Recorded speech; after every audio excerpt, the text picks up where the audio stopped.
जी, recording start हो चुकी है। अब अपना लेक्चर जो है वो कल जहाँ पे हमने इसको एंड किया था वहीं से हम इसको स्टार्ट करते हैं आज, ठीक है।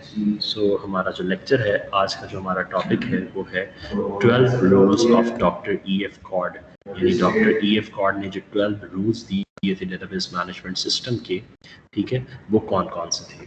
सो आइए देखते हैं। वो कहता है doctor Edgar F Codd after his extensive research on the relational model, यानी रिलेशनल मॉडल पे उनकी एक एक्सटेंसिव रिसर्च, डिटेल्ड रिसर्च, जिसके ऊपर उन्होंने एक रिसर्च पेपर भी पब्लिश किया था 1970s में about database system, come up with 12 rules. तो वो एंड पे एक 12 रूल्स के नतीजे पे पहुंचे of his own, which according to him a database must obey in order to regard it as true database. जो उनके मुताबिक ये था कि जो डेटाबेस इस 12 के 12 रूल्स को ओबे करेगी वो एक ट्रू डेटाबेस होगी, यानी वो रियलिटी में एक RDBMS होगी, यानी एक रिलेशनल डेटाबेस मैनेजमेंट सिस्टम होगी। So these rules can be applied on any database system that manages stored data using only its relational capabilities. तो वो कहता है ये जो रूल्स हैं वो किसी भी डेटाबेस सिस्टम के ऊपर। सर आपकी स्क्रीन शेयर नहीं नजर आ रही।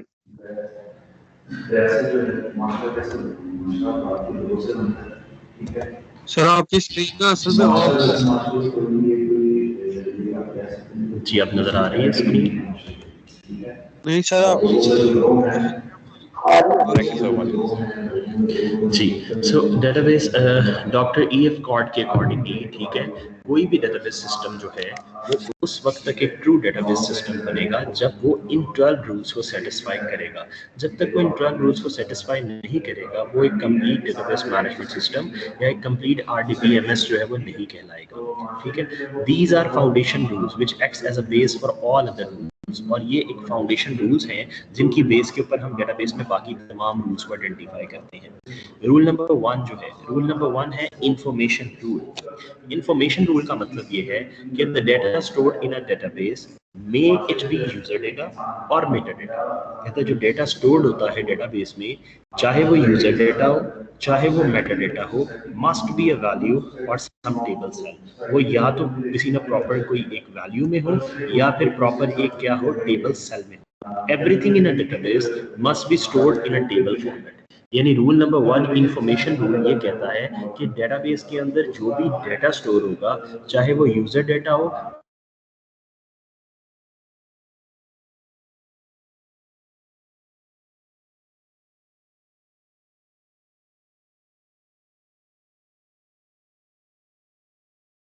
चाहे, ठीक है। जी आपको मेरी आवाज आ रही है, सुन सकते हैं मुझे? सर बीच में ब्रेक हुई थी, अब फिर आ रही है आवाज। चल ठीक हो गया। सो मैं आपको ये बता रहा हूँ कि रूल नंबर 2 जो है वो क्या है, guaranteed access rule. Guaranteed access rule का मतलब ये है कि एवरी सिंगल डाटा एलिमेंट या value is guaranteed to be accessible. वो एक्सेसिबल होगा logically with a combination of table name, primary key जिसे रो वैल्यू बोलते हैं, एंड एन एट्रीब्यूट नेम जिसे कॉलम वैल्यू बोलते हैं। No other mean such as pointers can be used to access data. कहता है डेटा को जब भी आपने एक्सेस करना है तो वो पॉइंटर्स के जरिए एक्सेस नहीं होगा, बल्कि वो क्या होगा, एक खास कॉम्बिनेशन या एक खास फॉर्मेट के मुताबिक एक्सेस होगा। वो खास कॉम्बिनेशन या खास फॉर्मेट, ठीक है, उसे हम बोलते हैं, सबसे पहले टेबल नेम आएगा, देन प्राइमरी की आएगी, ठीक है, और एट्रीब्यूट की वैल्यू। यानी सबसे पहले आपने टेबल का नाम मेंशन करना है, देन आपने अपनी प्राइमरी की का नाम मेंशन करना है जिसको आपने प्राइमरी की बनाया है जिस रो को, और उसके बाद आपने अपना एट्रीब्यूट का नाम मेंशन करना है। रूल नंबर 3 है systematic treatment of null values. इसका मतलब है कि the null value in a database must be given in a systematic and uniform treatment. That means that this is very important rule because a null value can be interpreted as one of the following. कहता है data must not be null, यानी database के अंदर आपकी जो database की values है वो नल नहीं होनी चाहिए। क्योंकि नल वैल्यू का मतलब है, नल वैल्यू के दो मतलब बन सकते हैं, या तो डेटा मिसिंग है या डेटा आपको मालूम ही नहीं है, यानी डेटा इज मिसिंग और डेटा इज नॉट नोन या अननोन, तो उससे प्रॉब्लम हो सकती है। रूल नंबर 4 जो है वो है एक्टिव ऑनलाइन कैटलॉग। इसका मतलब है the structured description of the entire data must be stored in an online catalog known as data dictionary accessed by authorized users। कहता है जो आप डेटाबेस अपनी क्रिएट कर रहे हैं उस डेटाबेस की ओवरऑल जो डिस्क्रिप्शन है जिसे हम मेटा डेटा बोलते हैं या डेटा डिक्शनरी बोलते हैं वो ऑनलाइन कैटलॉग की फॉर्म में अवेलेबल हो उन तमाम ऑथराइज्ड यूजर्स को जो डेटाबेस को एक्सेस कर रहे हैं।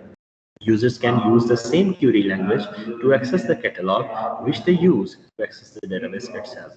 और यूजर उसी लैंग्वेज की मदद से कैटलॉग को भी एक्सेस कर सके जिस लैंग्वेज की मदद से वो डेटाबेस को एक्सेस कर रहे थे। अब वो लैंग्वेज कौन सी है? वो लैंग्वेज SQL है। ठीक है। Rule number 5, comprehensive data sub-language rule। इसका मतलब है a database can only be accessed using a language having syntax that supports data definition, data manipulation and transactions manipulation।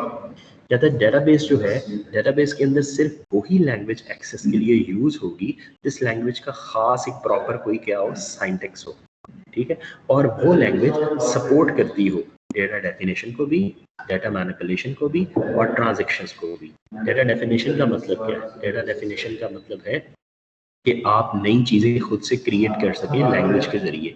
Data manipulation का मतलब क्या है? पहले से पड़ी हुई चीज़ों को मैनिपुलेट कर सकें, अरेंज कर सकें। और ट्रांजैक्शन मैनेजमेंट का मतलब ये है कि आप ओवरऑल जितनी भी एक्टिविटीज़ हो रही हैं उनको कंट्रोल कर सकें। तो जो आपकी एसक्यूएल है, एसक्यूएल 3 हिस्सों में डिवाइड की जाती है। SQL language consist of 3 parts, DML, DDL और DCL।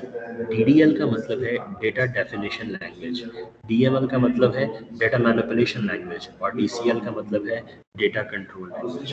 तो this language can be used directly और by means of some application. कहता है वो लैंग्वेज जो है वो आप डायरेक्टली भी यूज कर सकते हैं या फिर किसी एप्लीकेशन के जरिए भी एक्सेस कर सकते हैं। If the database allows access to data without any help of this language then it is considered as a violation। कहता है अगर डेटाबेस अलाउ करता है एक्सेस डेटा का बगैर किसी हेल्प के तो ये वायलेशन कंसिडर होती है। ठीक है। रूल नंबर 6, इसे हम बोलते हैं व्यू अपडेटिंग रूल। इसका मतलब ये है कि all the views of database which can be theoretically updated must be updatable by the system. इसका मतलब कि तमाम वो डेटाबेस के रूल्स जो हमने थ्योरेटिकली पढ़े हैं वो सिस्टमैटिकली भी इम्प्लीमेंट हो, यानी डेटाबेस के अंदर वो तमाम क्वालिटीज, तमाम इंटीग्रिटी कंस्ट्रेंट्स, तमाम रूल्स मौजूद हों। रूल नंबर 7 कहते हैं high level insertion, update and delete rule. A database must support high level insertion। कहता है डेटाबेस के अंदर जो नई चीज़ें आप इंसर्ट कर रहे हैं वो उसको सपोर्ट करे, पुरानी चीज़ों को अपडेट करे और उनको डिलीट करे, यानी उसके अंदर इंसर्शन, अपडेशन और डिलीशन तीनों प्रोसेस होने चाहिए। This must be limited to a single row, that is must also support union intersection and minus to yield set of a data record. तो इसका मतलब ये है कि ये एक खास सिंगल रो के ऊपर इम्प्लीमेंट होना चाहिए। सिंगल रो पे इम्प्लीमेंट होने का मतलब ये है कि आप उन तमाम रोज के दरमियान में यूनियंस, इंटरसेक्शंस, माइनस और इस किस्म के तमाम ऑपरेशंस परफॉर्म कर सकें जो सेट थ्योरी के ऊपर परफॉर्म करते हैं। क्यों? क्योंकि डेटाबेस का कॉन्सेप्ट जो है मैंने बताया था रिलेशनल डेटा का, वो सेट थ्योरी की लॉजिक से ही निकला था। फिजिकल डेटा इंडिपेंडेंस, इसका मतलब है the data stored in a database must be independent. Database के अंदर जो डेटा स्टोर होगा वो इंडिपेंडेंट होगा of the application that access the database, उस एप्लीकेशन से जो डेटाबेस एक्सेस हो। और ये हमने आपको शायद पता होगा फाइल प्रोसेसिंग सिस्टम का डिसएडवांटेज था और डेटाबेस मैनेजमेंट सिस्टम का एडवांटेज था कि फाइल प्रोसेसिंग और फ्रंट एंड और बैक एंड क्या होना चाहिए डिफरेंट, ताकि एक चीज़ को चेंज करने से दूसरी चीज़ में कोई चेंज ना आए। Any change in the physical structure of a database must have any impact on how the data is being by external applications। So rule number 9, logical data independence। Logical data independence का मतलब ये है कि the logical data in a database must be independent of its user's view। यानी users को सामने जो front end पे एप्लीकेशन नजर आ रही है, यूजर्स का व्यू है, वो बैक एंड पे डेटाबेस के व्यू से, यानी लॉजिकली डेटा जिस तरह से स्टोर हो रहा है उससे टोटली डिफरेंट हो। Any change in logical data must not affect the application. अगर आप बैक एंड पे जाके डेटाबेस के अंदर कोई कंडीशन लगाते हैं या कोई चीज चेंज करते हैं तो फ्रंट एंड पे किसी किस्म की कोई चेंजिंग नहीं आनी चाहिए। For example, if two tables are merged और one is split into two different tables. For example, मिसाल के तौर पे कि दो टेबल्स हैं आपके पास, अब दो टेबल्स को आपने मर्ज करके एक टेबल बनाना है या फिर एक टेबल को आपने स्प्लिट करके दो टेबल्स बनाने हैं।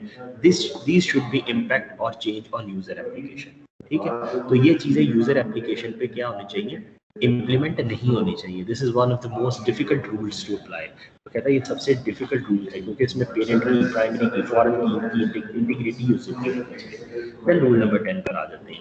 रूल नंबर 10 क्या है, इंटीग्रिटी इंडिपेंडेंस। इंटीग्रिटी इंडिपेंडेंस का मतलब ये है कि अ database must be independent of the application and usage it means कि all its integrity constraints can be independently modified without the need of any change in the application. Application में change किए बगैर हम जब चाहे डेटाबेस के ऊपर zone सी मर्जी चाहे इंटीग्रिटी कंस्ट्रेंट्स या रूल्स अप्लाई कर सकते हैं ताकि हमारे पास लॉजिकली रिलेटेड डेटा एंटर हो। This rules makes a database independent of the front-end application and its interface। तो कहता है ये फीचर जो है डेटाबेस का जो फ्रंट एंड है उसको क्या करती है, इंडिपेंडेंट करती है बैक एंड से। So distribution independence का मतलब क्या है कि the end user must not be able to see that data is distributed over various locations। अब हो सकता है कि फ्रंट एंड पे तो आप एक डेटाबेस के अंदर डेटा एंटर कर रहे हैं लेकिन वो एक डेटाबेस स्प्लिट होके 4 डिफरेंट लोकेशंस पे पड़ी हुई है, यानी उसका हाफ पोर्शन ऑस्ट्रेलिया के सर्वर्स पे पड़ा हुआ है, हाफ पोर्शन अमेरिका के सर्वर्स पे पड़ा हुआ है, हाफ पोर्शन यहाँ पाकिस्तान में किसी सर्वर पे पड़ा हुआ है। तो यूजर को इससे कोई लेना देना नहीं है। यूजर को नहीं पता होना चाहिए कि डेटा वेरियस लोकेशंस पे डिस्ट्रीब्यूट होकर पड़ा हुआ है। User should always get impression that data is located in one site.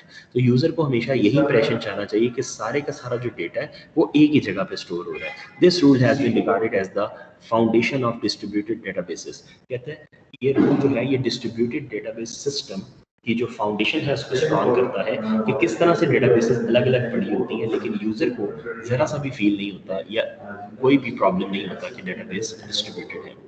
Rule number 12 non subvariant rule. इसका मतलब ये है कि if a system has an interface that provides access to low level record then the interface must not be able to bypass security and integrity constraints। कहता है अगर आप एक सिस्टम डिजाइन कर रहे हैं और उस सिस्टम के अंदर आपने ऐसा इंटरफेस रखा है कि यूजर लो लेवल रिकॉर्ड्स तक एक्सेस कर सकता है। लो लेवल रिकॉर्ड्स का मतलब ये है कि तमाम रिकॉर्ड्स के बैकएंड तक एक्सेस कर सकता है। Then the interface must not be able to bypass security. तो उस सूरत में भी किसी भी सूरत में इंटरफेस ऐसा नहीं होना चाहिए कि वो सिक्योरिटी को बाईपास करे या इंटीग्रिटी कंस्ट्रेंट्स को क्या करे, बाईपास करे। क्योंकि अगर वो सिक्योरिटी को पास करेगा या इंटीग्रिटी कंस्ट्रेंट्स को पास करेगा तो आपका सिस्टम जो है वो वैलिड नहीं होगा। ठीक है बेटा, तो यहाँ तक ये आपका लेक्चर था, ठीक है, जो हमने आज स्टडी किया। इसको मैंने रिकॉर्ड भी कर दिया आपके लिए। ये 12 रूल्स हैं डॉक्टर EF कॉर्ड के। इसके बाद रिलेशन मॉडल पे फर्दर आगे हमारा लेक्चर है तो इंशाल्लाह हम कल कंटिन्यू करेंगे। ठीक है, सो मैं दोबारा एक दफ़ा रिपीट कर देता हूँ। 12 rules of doctor EF Codd क्या है। Number 1 information rule. इसका मतलब कि डेटा जो भी स्टोर होगा वो टेबल्स में यानी रोज एंड कॉलम्स की सूरत में स्टोर होगा। Number 2 guaranteed access rule. इसका मतलब ये है कि डेटाबेस को जब भी आपने एक्सेस करना है तो एक खास फॉर्मेट या खास सिंटैक्स के अकॉर्डिंगली एक्सेस करना है। जैसे सबसे पहले टेबल का नाम आएगा, फिर प्राइमरी की और फिर कॉलम का नाम। फिर systematic treatment of null values means कि डेटाबेस के अंदर वैल्यूज नल नहीं होनी चाहिए क्योंकि नल वैल्यू का मतलब है या डेटा मिसिंग है या डेटा नॉन नहीं है। Rule number 4 active online catalogue. Active online catalogue का मतलब ये कि हर डेटाबेस का जो डेटा डिस्क्रिप्शन या जो मेटा डेटा बन रहा है वो मेटा डेटा ऑनलाइन भी आम यूजर्स को, ऑथराइज यूजर को एक्सेस हो, उसको कभी भी देख सकें और उसमें चेंजिंग कर सकें। रूल नंबर 5 कॉम्प्रिहेंसिव डेटा सब लैंग्वेज। कॉम्प्रिहेंसिव डेटा सब लैंग्वेज का मतलब एक ऐसी लैंग्वेज डेटाबेस के अंदर यूज करना जो DDL, DML और DCL की कमांड्स को सपोर्ट करे। ठीक हो गया। Rule number 6 view updating tool. इसका मतलब कि डेटाबेस के जो व्यूज हैं वो रेगुलरली अपडेट हो, रन टाइम पे अपडेट हो।